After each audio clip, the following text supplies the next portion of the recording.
In 1987, President Sir Ellis Clarke demitted office, and Justice Noor Hassanali was elected as the second president of Trinidad and Tobago.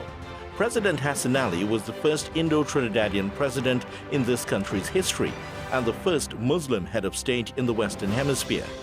Noor Muhammad Hassanali was born on August 13, 1918, 2 months before the end of World War I. He grew up in the interwar years in a Muslim family in San Fernando. His upbringing influenced his personal and professional life throughout his distinguished career. For instance, during his presidency, alcoholic drinks were not served at President's house in line with his religious beliefs. Noor Hassanali's early education took place at the Canaan and Corinth Presbyterian schools. Later, during his secondary education at Naparima College, he excelled in English, geography, Latin, and French. When he graduated in 1937, he took a job teaching at Naparima College. He taught French and sport at the San Fernando School during the late 1930s, around the same time the Second World War erupted in Europe. In 1943, at the age of 25 at the height of the war, Noor Hassanali left teaching to study law at the University of Toronto. During his 4-year career at the Ontario School, he captained and coached the college's First Division football team and joined the Canadian Officers Training Corps.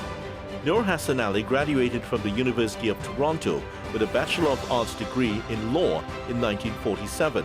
2 years after World War II ended, Hassanali was called to the bar at Gray's in London and began readying himself for private practice in Trinidad and Tobago. Noor Hassanali practiced law as a barrister of law between 1948 and 1953. During this period, the people of Trinidad and Tobago began the uphill struggle to gain independence from Britain. The first general election was held in 1950 and another would follow in 1956. Before the 1956 general election, 2 significant events occurred in the life of Noor Hassanali. In 1952, he married Zaleha Muhammad, a primary school teacher with whom he would have 2 children, Khalid and Amina. A year later, in 1953, he would be appointed a magistrate, ruling on cases in the districts of Victoria, St. Patrick, Caroni, St. George West, and Tobago. During the 7 years he served as a magistrate, the future President Hassanali would see the rise of a new political party in Trinidad and Tobago, the People's National Movement, led by the charismatic young intellectual Dr. Eric Williams.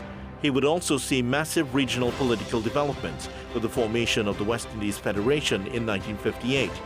2 years after that, in 1960, Noor Hassanali was appointed a senior magistrate, a post that he would hold for 5 years. During this period, the West Indies Federation collapsed and Trinidad and Tobago became an independent nation. The future president's career took a sharp upturn when he was appointed Assistant Solicitor General in 1965 and then a judge of the High Court a year later. Justice Noor Hassanali spent the next 12 years ruling over criminal and civil matters. During these dozen years in the High Court, Justice Hassanali would have been witness to several history-making events: the Black Power protest of 1970, the oil boom of the early 1970s. Then in 1976, he would also see the ascension of Sir Ellis Clarke to the presidency when Trinidad and Tobago became a republic. In 1978, Justice Hassanali moved further up the ranks of the legal system when he was appointed a Justice of Appeal of the Supreme Court. He spent 9 years as a Justice of Appeal. This was a time of great tension in society as the country plunged into economic depression with the collapse of oil prices. He was inaugurated on March 19, 1987. During his inauguration, Justice Hassanali was described as a man of impeccable credentials who had a reputation for honesty and humility of the highest order. Justice Hassanali would serve 2 terms as president. During his first term, while he was in London in July 1990, armed insurgents took control of the parliament. President Hassanali was advised to stay away until the 6-day siege was over. On his return, he helped to regain calm in the country and get democracy and the rule of law back on track. He was re-elected president in 1992 and demitted office in 1997, 3 days short of 10 years in office. President Hassanali died on August 25, 2006 in West Moorings at the age of 88. He was buried in St. James. President Hassanali was described as one of the most neutral, reserved and dignified figures in the history of Trinidad and Tobago politics, a fitting tribute to this country's second president.